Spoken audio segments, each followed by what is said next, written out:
Man, we got something to talk about today.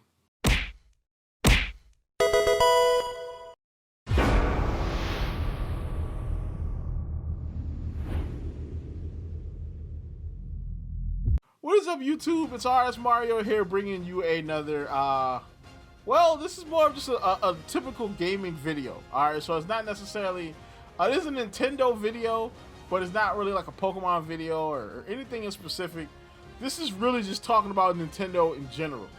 Specifically, the news that has come out involving Nintendo and Microsoft and the massive Microsoft leaks that have come out. Now, usually I will put something like this on the second channel, but I have something else planned for the second channel.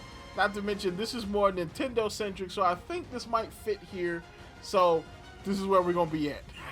Of course, if you want to continue getting videos like this from me, like, comment, subscribe, hit the bell button, do all that stuff that YouTube requires you to do to continue getting videos from me. Follow me at twitter.com/rsmario128. Like my video tweet, share my video tweet, and I will shout you out at this portion of the video. Yeah, so it looks like interesting things have happened. A massive leak came out of Microsoft because of an unsecured link that they had on the PDF that was for their case with the FTC.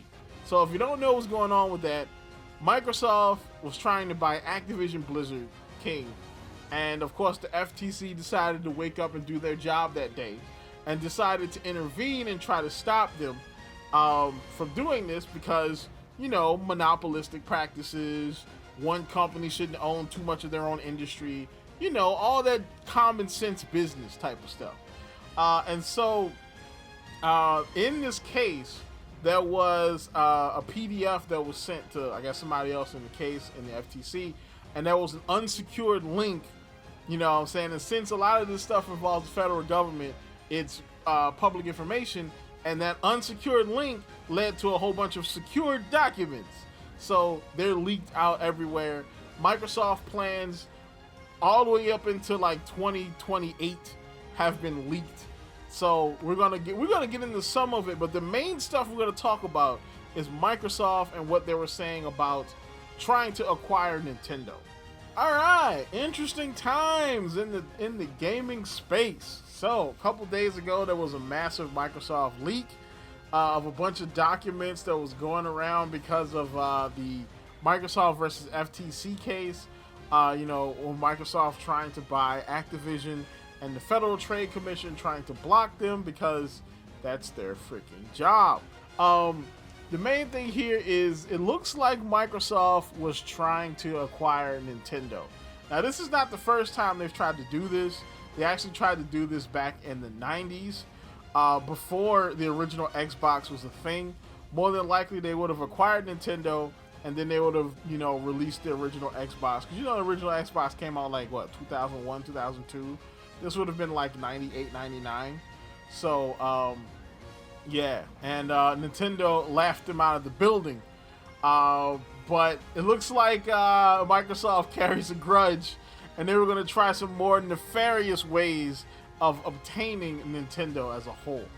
So, according to The Verge, Microsoft first made a pass at acquiring Nintendo back in 1999 when it gave the Zelda developer an offer that caused the execs to laugh their asses off for at least an hour. Bloomberg reported in 2021, Microsoft had also been rumored to want to nab Valve in the past. Although in 2018, Valve co-founder and former 80s Microsoft employee Gabe Newell supposedly told that fan it wasn't selling. You know, which, good on him. Don't sell to Microsoft, okay? Microsoft is a valley of broken dreams and the graveyard of studios when it comes to this kind of stuff. I mean, I think maybe Phil Harrison is a better manager, but so far, I don't trust Microsoft when it comes to buying studios because they just haven't been able to manage them. I mean, look at Lionshead. Look at some of the other studios that Microsoft had. Microsoft had studios, like, and they just were mismanaged into oblivion. Look at 343 and Halo.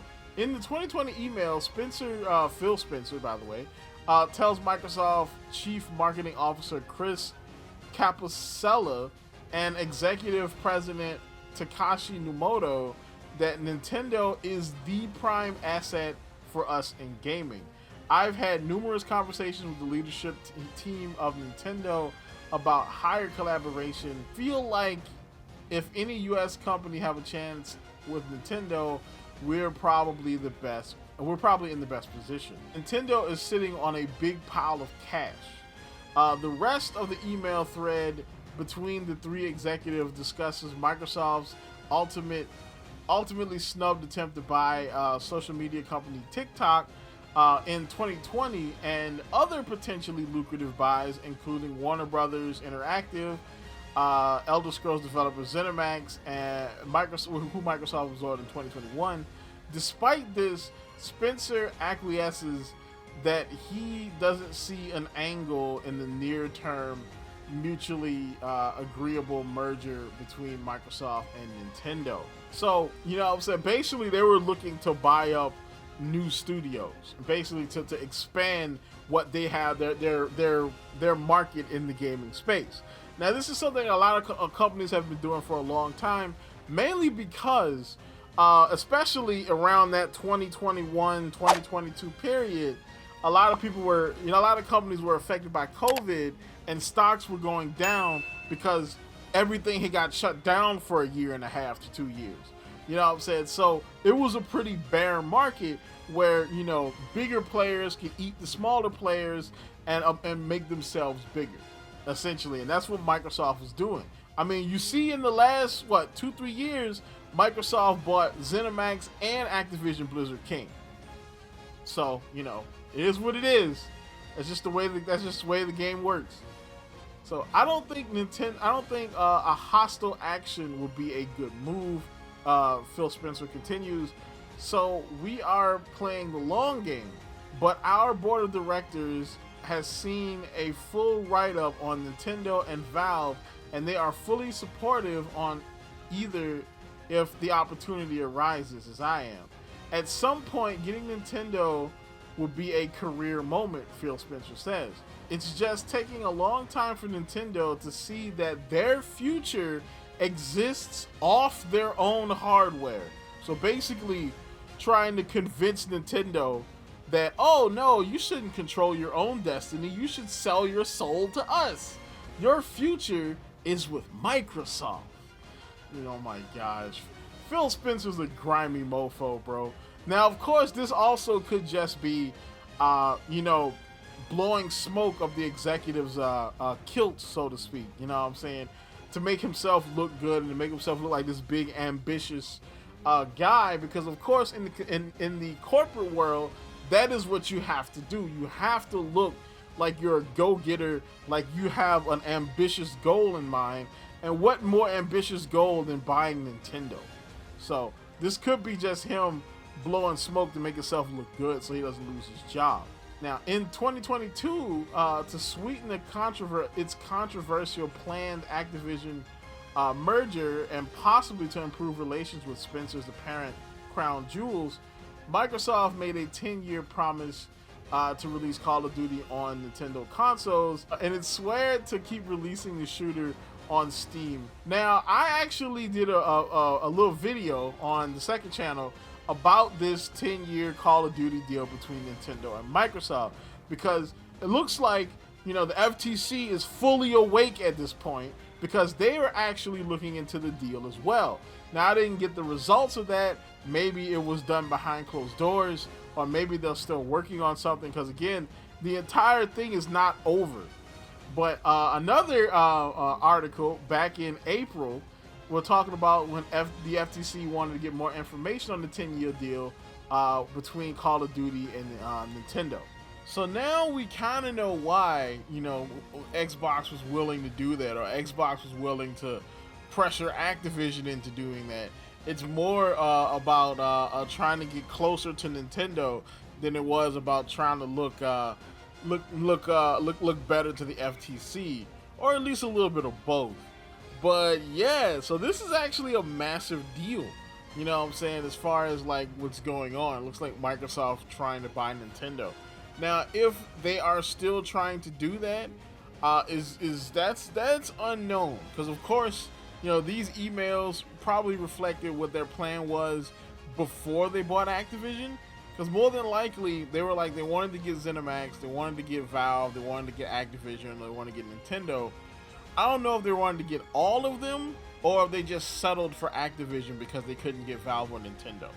So there's a chance that they could have kind of given up on their hopes for Nintendo. Or maybe, Phil Harrison is still pining for his white whale that is Nintendo. But the thing is, this can have massive implications on the gaming industry, mostly in a bad way. Of course, this will pretty much have, Microsoft corner the market, because, arguably Nintendo has the most iconic, first-party games in all of gaming. Like, Mario, Pokemon, Zelda, like, that's gaming. When people think, when you think iconic gaming, you think Mario. All right, even like abject normies think Mario when they think of iconic gaming franchises. Pokemon is the largest franchise on the planet. There is no human entertainment franchise larger than Pokemon. Nintendo owns half of that. Okay, so it's crazy. Not to mention, as far as the video game industry goes, or any industry for that matter, there are two types of companies. There are the companies that push the envelope of that industry, and then there are the companies that keep the industry grounded in whatever it is. Microsoft and Sony are the companies that push the envelope. Alright, so they push the industry forward. Microsoft pushes the industry with technology and distribution models like cloud gaming, like Game Pass. They pushed online back in the day with Xbox Live. Sony pushes the narrative boundaries of games, taking them into more of a cinematic direction with games like The Last of Us or Uncharted or what have you. Like they push, the industry in different ways. Nintendo has the important job of keeping the industry grounded.